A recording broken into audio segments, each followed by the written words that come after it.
Hello, I'm Tom Wistrcill. I'm JT Wistrcill. We'd like to welcome you to another edition of From the Couch. It's been a while since we've been on the couch talking. Life's been busy. Things going on. Olympics are rolling right now, but we're not here to talk about the Olympics. We're here to talk about the NBA. We're here to talk about good basketball. Yes, good basketball right now. Players that are not playing for their country right now. Yes. Anyway, we got NBA Finals. We got NBA Draft. A lot happening right now, JT, right? Yes, a busy time. Still, an NBA champion may have been crowned, but at least for another week with draft season in full swing. You know, the NFL, everything's all spread out like that. Feels like this is the week for the casual fan to cram and throw in all their draft prep like that. As I have done a little bit, we have a top 5 NBA draft mock draft coming up. So it is an exciting time when the NBA draft pops up, and I'm looking forward to diving into it and see how everything unfolds this Thursday. Yep, should be an exciting night there. So, but first, we're going to talk about the NBA Finals. Obviously, the Bucks world champs, first time since Lou Alcindor was patrolling the middle. So it's been a long time. But so we're just going to talk a little bit about a takeaway from the finals and kind of get into a little discussion about that. So JT, why don't you go first? What was your big takeaway from the NBA Finals? Giannis finally proved to be the legendary player we all thought he could be. Let's talk about it with some stats. So in the finals, 211 points over 6 games. Incredible. He averaged 35 points per game, 13 rebounds, 5 assists, 1.2 steals, a block as well, and shot 61% from the field. That was the thing that really stood out to me, was the aggression and the level of dominance he established throughout the series, especially down low. Yes, Ayton could slow him at times, but he also did a really good job. He didn't have a problem posting up, going right at him, bowling his way through him, and when Jay Crowder was on him, that was obviously a mismatch. So I was so impressed with Giannis just dominating the game overall. On the defensive end as well, he had 5 blocks in the closing game, and that's not to mention the block he had earlier in the series on the 8 alley-oop. That was absolutely incredible. But this is a guy who hyperextended his left knee versus the Hawks. His team wins the final 2 games to close that series, where we don't know what percentage he's going to be at, and then he comes in and puts up historic numbers like this. He became the 6th player with 30 40-point games in a single finals. How many?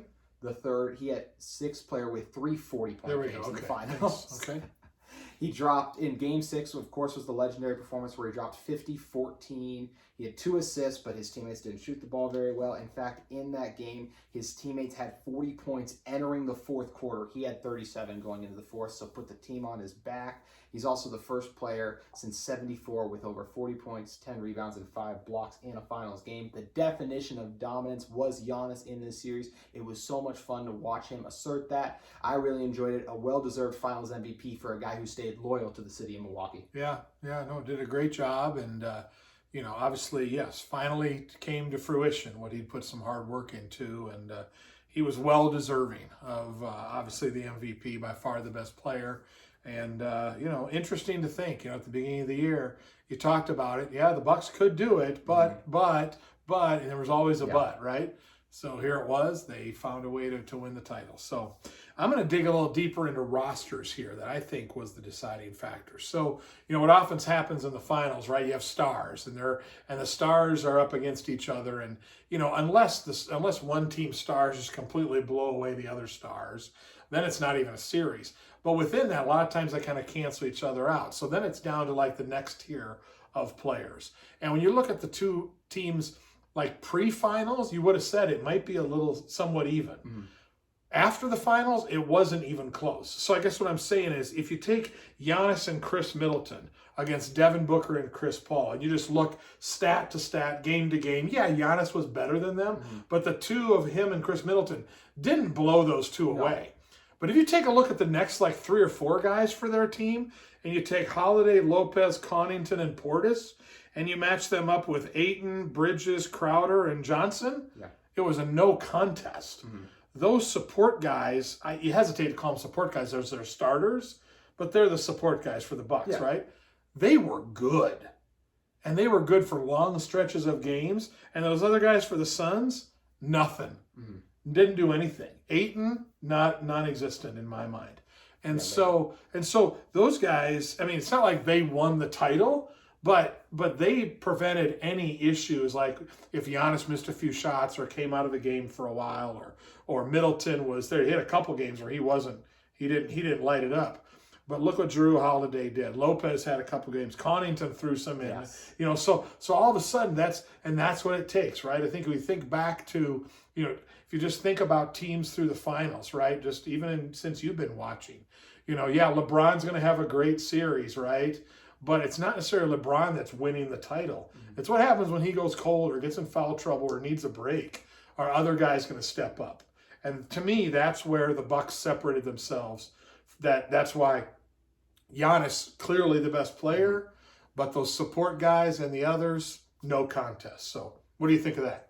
No, I totally agree. I mean, PJ Tucker did not shoot the ball well in this series. I guess somehow his three-point percentage looks decent, but so often it looked like they were 4-on-5 on offense, but he's out there hustling on defense. He grabs the offensive rebounds. Speaking of offensive rebounding, the amount of offensive rebounds Pat Connaughton came up in these series were absolutely huge. He's a guy, too, they'd stash Devin Booker or Chris Paul on the defensive end because, you can take a break. Well, you can take a break up to the point where you have to box that guy out. Same thing with a guy like Bobby Portis, who was hungry on the boards. A guy who did not even play in a lot of the games in the Brooklyn series for this Bucks team. He stepped up as well. Brook Lopez had his moments, as you mentioned, and we're not talking about Troy Craig right now for the Suns. We're not talking about Mikal Bridges, who had a really good, I believe it was game 2, he went for 27 points, something like that, really incredible, then was quiet for the rest of the series. And yeah, Ayton had his moments on Giannis, but especially in game 6, he had a really rough game right there. So I totally agree with you. I think it's Shaq and Charles always talk about the others when it comes to winning champions, and guys like Bobby Portis and Pat Connaughton will be legends now in Milwaukee for those types of performances they had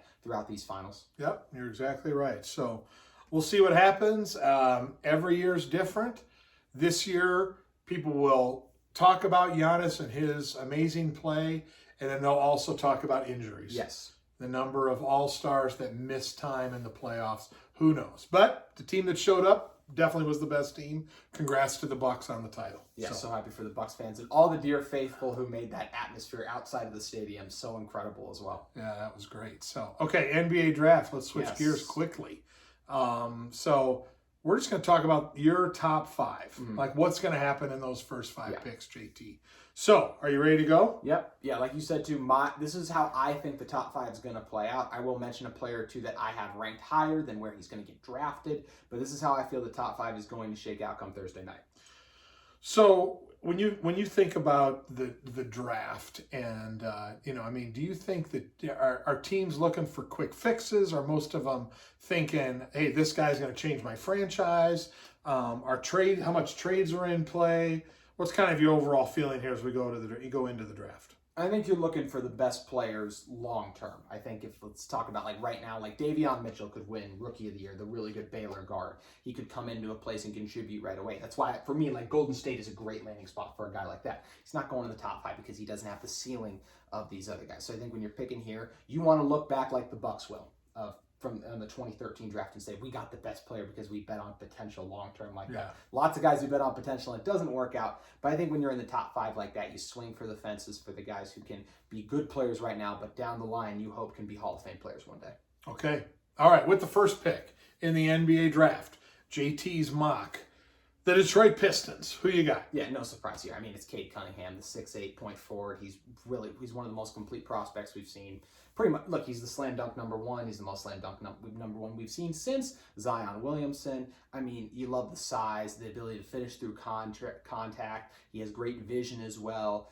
He lit it up Oklahoma State. He could be the best shooter in the draft. He shot 40% from 3, which is also really nice. There are very few flaws to his game. He has exceptional instincts on the offensive and defensive ends, and I really think he's going to continue to build on what's been a really strong start for this Pistons team to their rebuild. Yes, Killian Hayes didn't look great last year, but Sadiq Bey and Isaiah Stewart, both first-team all-rookie guys. Got a guy in Josh Jackson, too, former high pick for the Suns they took a chance on, who looked all right for them last year. Jeremy Grant's been a nice addition for them, and Cade Cunningham's going to be the star of the show for this Pistons team that desperately needs some excitement around them, and Cade Cunningham will provide lots of excitement with the highlight plays and should be the front-runner for Rookie of the Year in Detroit. He's NBA ready. He's going to start day 1. He's a star in the making.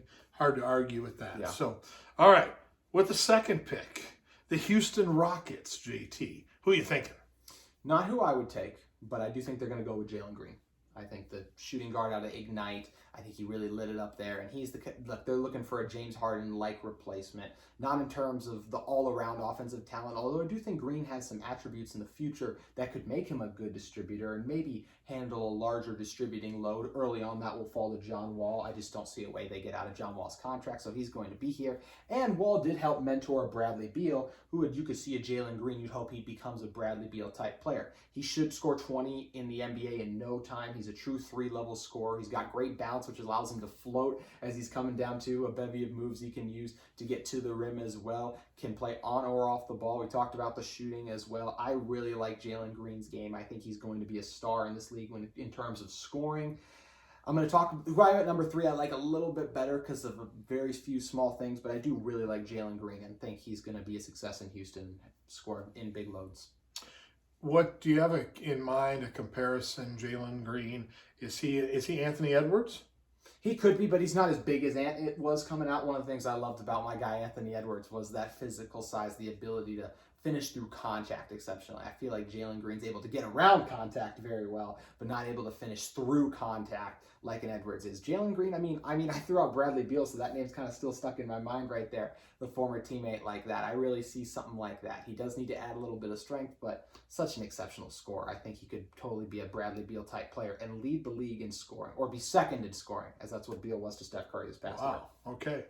All right, with the third pick, JT, your former favorite team, the Cleveland Cavaliers. Yeah. What are they doing? And they get my favorite player in the draft so far. Yes, Cade is better, but I love Evan Mobley. I think Houston would consider Mobley a little bit more. The fit next to Christian Wood be a little wonky, and there are reports that Mobley just wants to stay away from Houston, which is troubling, of course, if you're a Rockets fan, but I mean, Mobley is what you want in today's center. He's an elite rim protector. He can guard in space. Also provides a little bit of throwback with a little bit. He needs to add more strength, but he can score in the paint as well, which you like to see out of a big. Shows signs of the outside touch, and even once or twice in college, you saw him take guys off the dribble, something I thought was very encouraging as well. Also shows signs of ability to pass that I found really encouraging out of double teams, or just in general, if he finds the open guy, can throw a lob pass up to him. Mobley is the definition of a unicorn. I think in Cleveland, he would pair really well with Colin Sexton. I do think Sexton stays there. Don't think he gets traded. And of course, Darius Garland's a really good player. Do they have Jared Allen? Yes. A lot of teams are going to want to trade for Jared Allen still, even though he was just traded from Brooklyn. I really like Evan Mobley. He's just going to be a beast at the next level. Okay. I'm not sold on Evan Mobley. Oh, okay. So, now I'm sold on somebody I hope you're going to mention next, as you know. But I am a little worried about Evan Mobley. I think he could be a good player. I don't ever see him being a great player. And I think if you're drafting the top 5, you need to be pretty dang sure you're getting a great player. Yeah. So anyway. What scares you about him, really quick? I haven't watched him a ton. I probably watched 2 or 3 games with USC, and I didn't see necessarily the drive, the dog that I wanted. And I saw physical talent. Obviously, his size and length is impressive. I'm anxious to see what he's got in here. Yeah. That's what I guess we got to find out. Will be interesting. So, all right. The Toronto Raptors at number 4. Not a guy who you're going to question has anything in here. I have Jalen Suggs going right here. He's a toughness, a proven winner at the college level, has the outside shot, can also get to the basket as well. Really good at finishing at the rim, another guy. There's very few flaws. I think the only thing that puts him behind these other guys is he doesn't have the upside of the other guys. But I feel very confident for the Raptors this would be their Kyle Lowry replacement because of that toughness. He's going to compete on the defensive end every single night, which you don't always see out of younger players as well. And I'm a huge Jalen Suggs fan. As soon as the lottery balls fell this way, I looked at Suggs and I said, yeah, he's going to go to Toronto, and it just lines up perfectly for them. It's kind of something almost like, just because this is the first thing that popped in my mind, when Justin Jefferson fell to the Vikings. You're like, oh, Stephon Diggs replacement. What a perfect transition like that. This is even as another level as you get an all-time great in Lowry to you hope will be an all-time great player for this franchise in Jalen Suggs. To me, he's clearly the second best player in the draft. Well, I think that it's a mistake. I know the Rockets draft for need. I know the Cavs are drafting for need. I think they're making a mistake. And we're going to look back 3-4 years from now, and everyone's going to be like, how did Jalen Suggs not go number 2? That's just my preference. He's the second best player. If he's around, the Raptors have to grab him. And shame on the Cavs and Rockets for not. So there's my thought. Mm-hmm. All right, the last pick, JT, the 5th pick, you got the Orlando Magic. What are you thinking there? Take a little bit of a swing here. This is a guy a lot of people have at number 5, but I just think this guy's going to be a project. It is Scotty Barnes, a 6'7" point forward out of Florida State. He's an exceptional defender. I mean, he's going to walk in right away. There's so many clips of him checking guys full court and being able to match up with them. Using that exceptional wingspan he has. He has an ideal body to be able to shut guys down to. Will be able to rotate well and block shots when needed. He's not going to guard centers, but that 6'7" frame makes him useful for switching on to all kind of guys. He finishes well at the rim because of that size we talked about. And look, he doesn't have a great outside shot, but at least if you can't shoot, it's nice to be able to finish at the rim. And he is a pretty good passer. Played a ton of point guard for Florida State and made a number of good passes. I think that's something you continue to grow and groom out of him. I'm drafting him to be a point forward. Does that concern me, the fit next to Markelle Fultz? A little bit, but at the same time, him and Jonathan Isaac as a small forward, power forward duo, just shutting down opposing front courts, that gets me really excited right there. So I am a fan of Scotty Barnes. I don't, like I said, don't love the fit next to Fultz, but I think he's the 5th best player in the draft. So I think you take him here and swing for the fences, because if he hits, this is going to be a multiple-time All-Star. Yeah, totally agree. I think his upside's huge. In the notes that I've read about him, it's been interesting to see people talking about no one's raised their stock higher in all the pre-draft camps than him. For sure. He's been the biggest surprise of people, really wow moments of he's really going to be good. So exciting to see that. So the draft is Thursday night. Thursday. JT, are you fired up for that? Always fun to see how, and one thing you brought up earlier, I didn't really hit on it, is the trades. What's Golden State going to do? Are they going to stand pat? Is Ben Simmons going to get dealt for one of these picks that we don't know about yet? That's another always exciting element. Who are my Lakers going to take? Who are your Lakers going to take? Are the Lakers going to keep whoever they take? Because there's a lot of trade rumors going around, as there always is with a LeBron James-led team. My Timberwolves don't own a pick, but I am very happy for the guy who should have won Rookie of the Year. Still salty over that. Either way, great player. Draft's always fun. It's going to be a fun time Thursday night. All right, we'll look forward to discussing post-draft evaluations on our next episode. So that's great. Well, good. Well, we want to thank you for joining us on another edition of From the Couch. We'll see you next time.